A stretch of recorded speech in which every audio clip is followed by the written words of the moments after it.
Okay, so we're up to take about 155, trying to figure out how to make this work. My name is Deanne Crossman. I am a senior at California Baptist University, majoring in early childhood studies, and I will be graduating this December with a degree in ECE, and we kind of have a family legacy going. My daughter graduated with her business degree in May of 2017. My topic for class 455 is Reggio-inspired learning. So what is Reggio pedagogy and how does it work in early childhood?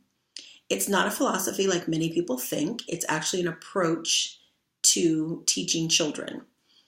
Its philosophical basis comes from emergent and constructivism learning, and it began in the 1940s, post-war in Reggio Emilia, Italy. So the only true Reggio schools are actually in Reggio Emilia. However, in the United States, we have what's called Reggio-inspired schools. In 1991, Reggio gained national recognition when Newsweek named it one of the top 10 programs in the world. So that's a pretty big honor. And in 2002, the NAEYC had their annual conference, and the North American Reggio Emilia Alliance was launched at that conference, which catapulted it to respect in the foundation of early learning communities, because the NAEYC was, in a sense, giving its stamp of approval for Reggio here in the U.S. So what is it? Well, it is an approach that has three puzzle parts. It has the child, the teacher-parent, as well as the environment at the center of this puzzle. So within those puzzle parts, you have the acceptance of all children to be completely inclusive, that all children, no matter their background, whether it be education, whether it be disabilities, or nationalities, language, that all children are important and they all have gifts to share. It's about listening to the languages that children speak, and that could be their language of building, their language of art, their language of music. There's lots of different ways children speak and communicate without actually saying words. But we also want to listen to their words too. So we want to see children working collaboratively together with peers as well as parents and teachers. It's about appreciating nature and the beauty that surrounds them. It's making something from anything through investigation and imagination. And an example of that right here is these are parts to a Lincoln log set, but they also can become, in the hands of a child, they can become alpha building. So now I can make letters with these. They can become counters. They can become things that we measure. So there's many different things that those sticks can become. If you take things, and what Reggio calls it is loose parts, and you just have random bits and pieces. Here I have a ruler, and with that ruler I have various pieces of blocks that went to different block sets. Children can start to do mathematics with measuring the different pieces to know which one's bigger, which one's smaller, how many make up a unit. And so there's many different things that you can use and repurpose with Reggio. So it puts children in the driver's seat in investigation and imagination usage and listening to their thoughts, ideas, questions, and observations. Looking at their actions and seeing how that is communicating something to the teacher, whether it be what they've learned in that activity or whether it be what they still need to know. What do they need help scaffolding to the next level? Maybe they've mastered the current status that the whole class is working on, and they need to go up a level. So it's up to the teacher to scaffold that to the next level. It's absolutely play-based at its core. So why is it that parents, administrators in some programs, such as elementary schools, some preschools obviously, as well as the government even, why are we pushing children to learn more and more and more at earlier ages? So by the age of 5, we're expecting children to read, write, add, subtract, and really they should just be exploring and playing. Here they go to school and they get worksheets with little gold stars on them, but I ask you that would children learn more from working on those worksheets sitting at a desk, or would they learn more from doing some kind of a hands-on activity such as I showed you with the sticks, something that they're going to remember? One of the activities I remember building as a child was I built a little boat with wood and nails and paint, and we floated it in water. My mom still has it. But had the teacher just explained to us how a boat was built out of wood and nails and then floated on water, we wouldn't have had that same experience. So it really leads to something completely different. So I think that listening to a teacher talk about a topic and actually getting to participate in it, the children are going to remember the participation much, much more. Reggio is an approach that thrives on letting children take risks.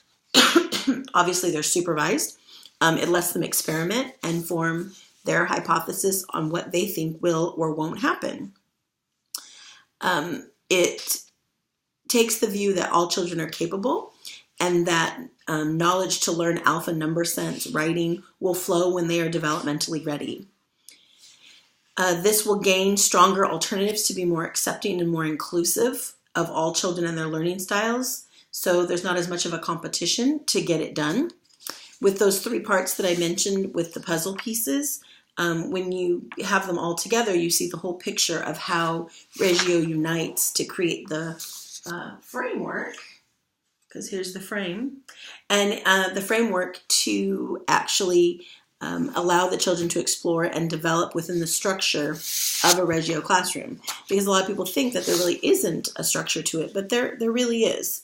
The question of the first puzzle piece was looked at by a study in 2013, and that Reggio didn't have an actual planned curriculum. And while some of that is partially true, there isn't, like, you don't go and get creative curriculum or any of those type of curriculums out there. It is based on what the child is interested in. So it emerges naturally from the child, such as trains, for instance. Maybe the child likes about trains is that they go really fast. So you can have a topic on motion and create a whole classroom filled with activities based on motion. Children will function best if within this framework, if the established norms are already there in the classroom. So what is expected of the child? Most children, if they know what is expected of them, pretty much comply. I mean, they do pretty well.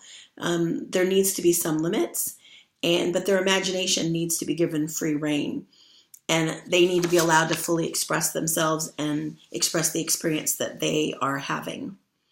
When teachers are asked about ways to communicate between all the players, and they're finding out that the teachers have questions. They're intimidated a little bit by Reggio because they're not really sure what their hypothesis is going to be of how that's going to turn out. If I don't have a planned curriculum, how can I make that happen? Well, you have the framework. You're back to that again. You have the framework for your curriculum, and you're going to build within that framework. And sometimes there might be things and new frames are added, but for the most part, you're able to support the children and with the collaboration process as the child being part of that collaboration.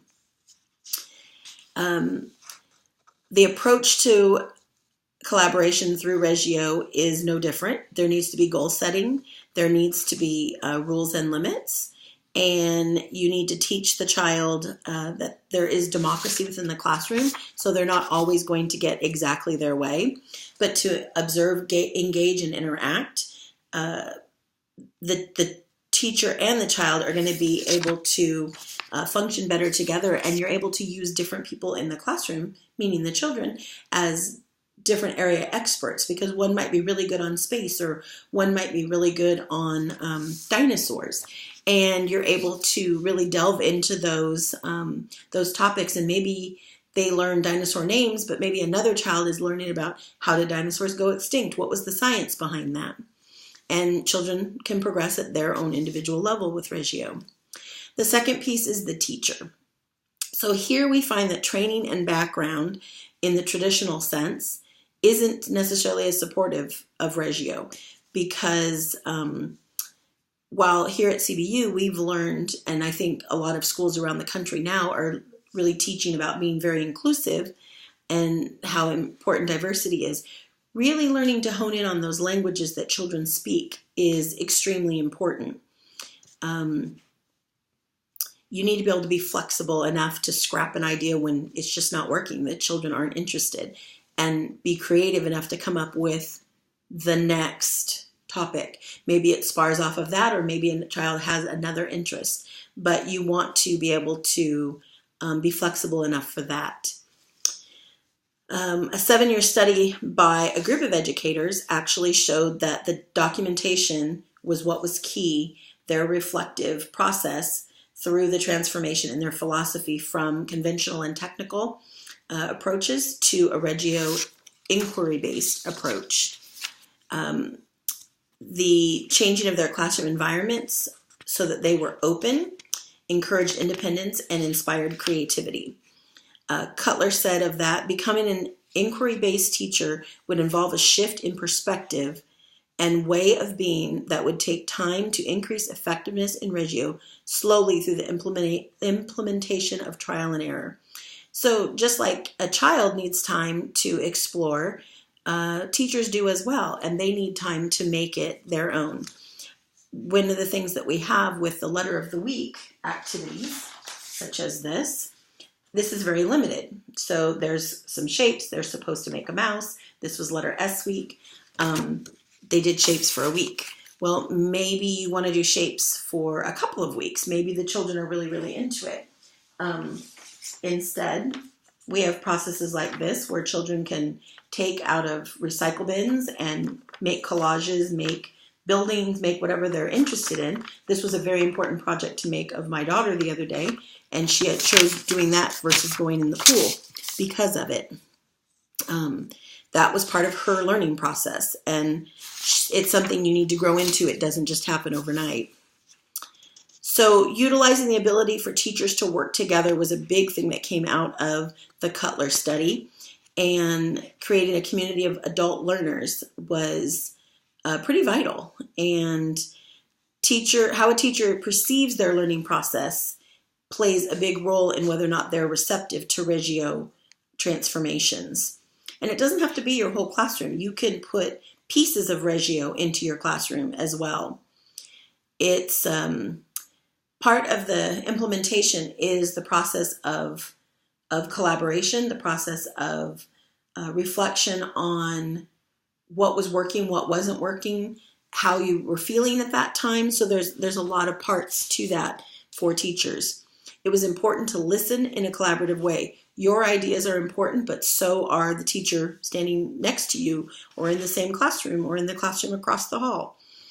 You want to build each other up and have a common goal to achieve together. Intentional reflective mindset, we continually revisit balance of content and pedagogy.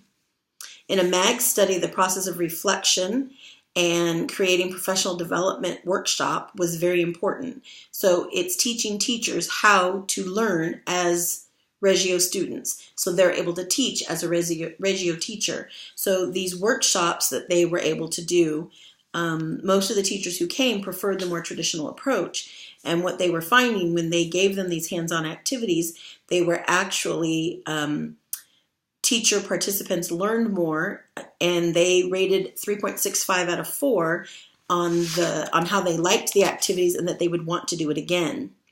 This is teaching them to learn in a way that they have to observe, organize, and interpret their experiences according to MAGs.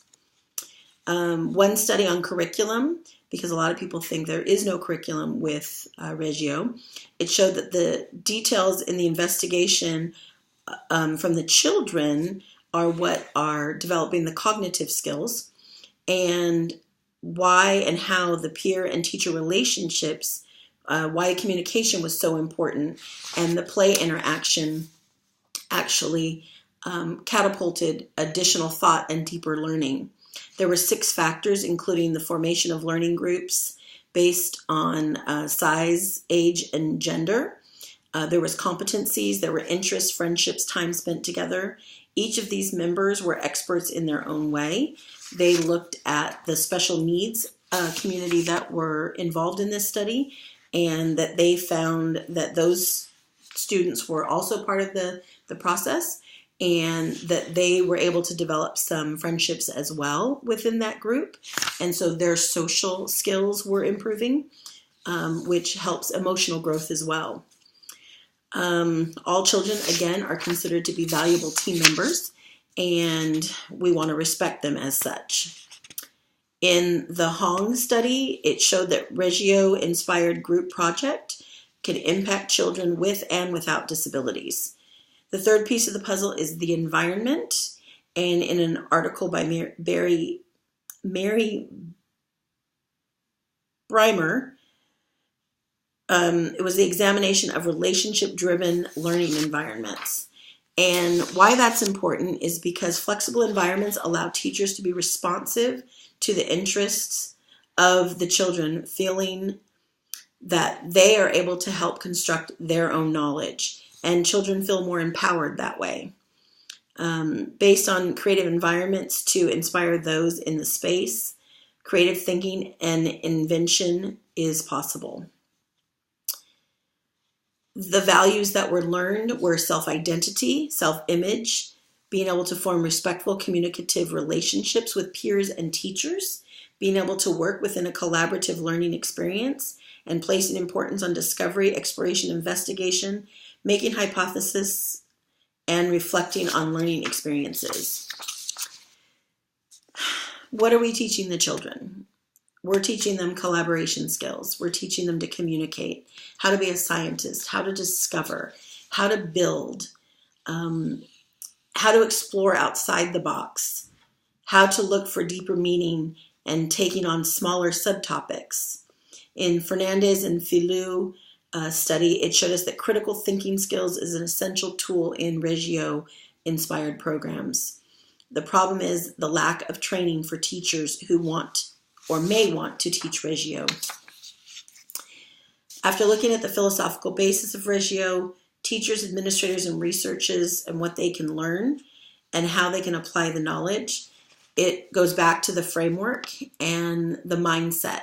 So if you're interested in doing something like this, I have enclosed a few resources within my paper that you can take a look at. Fairy Dust Teaching is one of the best ones online that's fairly inexpensive when you want to do their conferences, and their conferences are amazing, and it's all done online, which is pretty cool. There's lots of different avenues for Reggio now that didn't exist 20 years ago when I first started looking at this approach. So I thank you for taking a look at my long presentation, and I hope everybody has a great final this week, and good luck with those graduating. Peace up.